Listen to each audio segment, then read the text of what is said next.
Good morning or afternoon, depending on where you're at, and welcome to the DFS Army YouTube channel. I'm Razzle11, and you can find me on X at Razzle11Grinds. Going to take a look at some pitching for today, the 20th of May. It is Tuesday. We do have an 11-game main slate ahead of us this evening. We do have some weather on this 11-game main slate. Minnesota, Chicago, not looking good at all at this point, but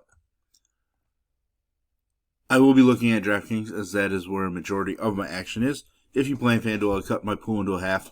You don't have to be as creative. Pricing isn't quite as tight. It allows you to get the stacks you want with an upper tier-ish pitcher. This is a first look at the options on the slate as well. With that said, let's just jump right into this weird slate. Overall, the pitching options just aren't great.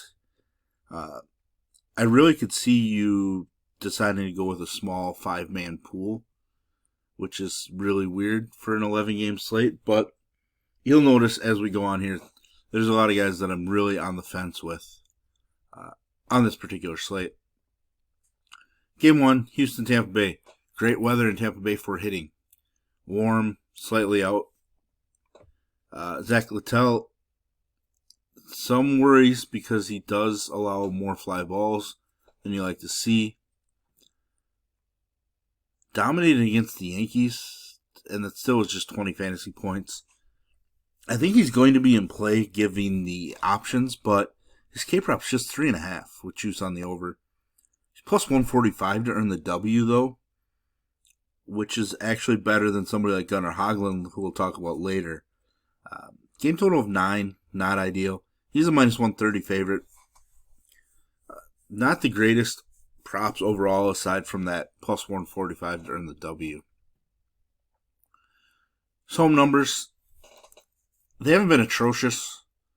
He's actually given up more home runs per 9 on the road, far less strikeouts, etc. Maybe he fits in.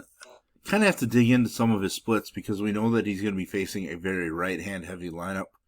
That's just what Houston runs out there these days. Just see if I can bring up his splits on my other monitor really quick. He's kind of a neutral guy. He's given up 13 home runs this year. 7 of them to righties, 6 of them to lefties. Slightly lower OPS and lower slugging to right-handed bats, but in general this season he's been pretty even across the board. Looking at the last couple of years for him, generally been even or even leaned some reversed splits as well. So the more I look, the more likely I want to remove Littell from my pool. But like I said, the options just aren't there. Brandon Welter, a left-handed pitcher against Tampa Bay. We're going to go there, right? I don't believe so. He's looked good at AAA this season, but he's been terrible in his short major league career. Came with Boston in the past. I'm not going there. I'll pass on this lefty against Tampa Bay at this point. Texas and the Yankees. In Yankee Stadium, game total just 8.5. Juices on the over. Low total for a Yankee Stadium game. Will Warren, K-prop of 5.5, basically a pick'em. It's plus 140 in the W, which is strong. The Yankees are minus 205 favorites. Warren has looked pretty good from a strikeout number standpoint the last 3 starts. Looked really good overall in the last 2. Texas offense has been real lackluster. I think they're in the bottom 5 or 6 in total runs scored on the season. So for me, Will Warren is going to be in play, especially because we don't have the strong options. Patrick Corbin. I don't really know what to do with Patrick Corbin at this point. He's been okay. He's had a couple strong starts, but he's also taking on the New York Yankees. Now, in that regard, the Yankees can strike out. Corbin's K-prop's just 4.5 with juice on the under. And he's plus 320 to earn the W. So those numbers don't really stand out to me. But there's just some sneaky feeling about Patrick Corbin in this spot that I don't know that I can explain. I wish I could, so I could get checked into a hospital to get looked at, but it is what it is. The Yankees have nearly a 240 ISO against left-handed pitchers on the season. It's a pretty strong number. Now, granted, that's basically buoyed by Goldschmidt's 459 and Aaron Judge's 750 ISO. But Austin Wells has nearly 280 ISO. Cody Bellinger 290 ISO. Those are obviously left-on-left spots. Ben Rice a 240 ISO. Left-on-left as well. So I just don't think you can use Corbin, but I won't lie, he's actually made my initial list of names. I think it's just being a little too cute at this point. Chris Bassett versus Dylan Cease. Padres minus 125 road favorites. Game total of 8. Juices on the over. Bassett, K-prop of 4.5. Basically a pick'em. It's plus 220 to earn the W. Obviously, we don't really love this matchup for Ks for him, but we rarely played him for Ks previously. He's just striking more guys out this season. And he's pitching at home where he's averaged nearly 21 fantasy points per game. I think we have to look at Bassett as an option, as much as it pains me. Just because we've been playing San Diego's offense a decent chunk, especially against right-handed pitching. On the other side, Dylan Cease. Big upside, but we do know that Toronto doesn't strike out a whole lot themselves either. And Cease has been pretty rough on the road. Now with that said, his K-prop's at 5.5. Juice to the under, but still it's at 5.5. And he is plus 130 to earn the W, which is better than Will Warren, better than Zach Littell, better than Gunnar Hoglund, who we'll talk about shortly. So I think Cease is just in play because he's one of those guys that when things click, it doesn't matter the matchup, he can still rack up strikeouts. And based on what the pitching is this evening, Dylan Cease has a chance at being, the highest raw scorer, or the second highest, maybe.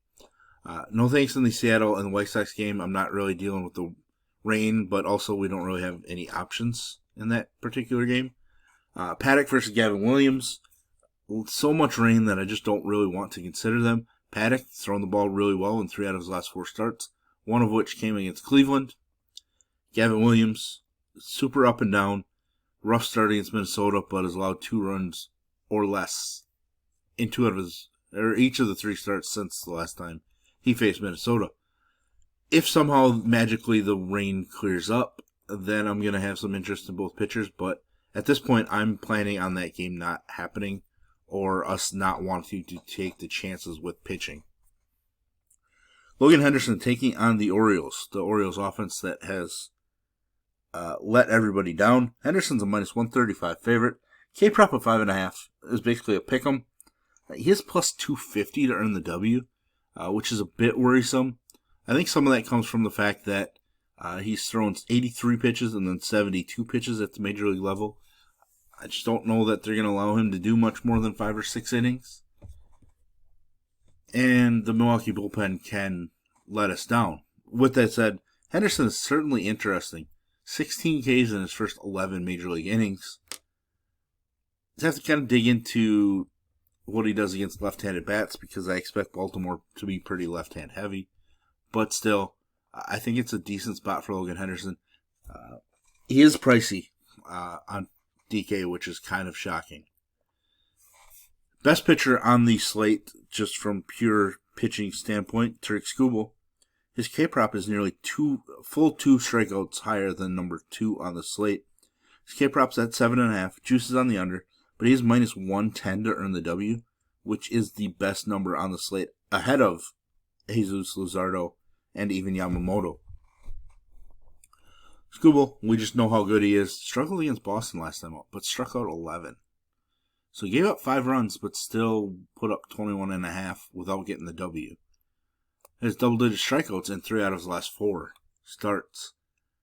Not really going past 95, 96 pitches. A little frustrating because he was absolutely dominating this Angels game here, and he was taken out after 73 pitches.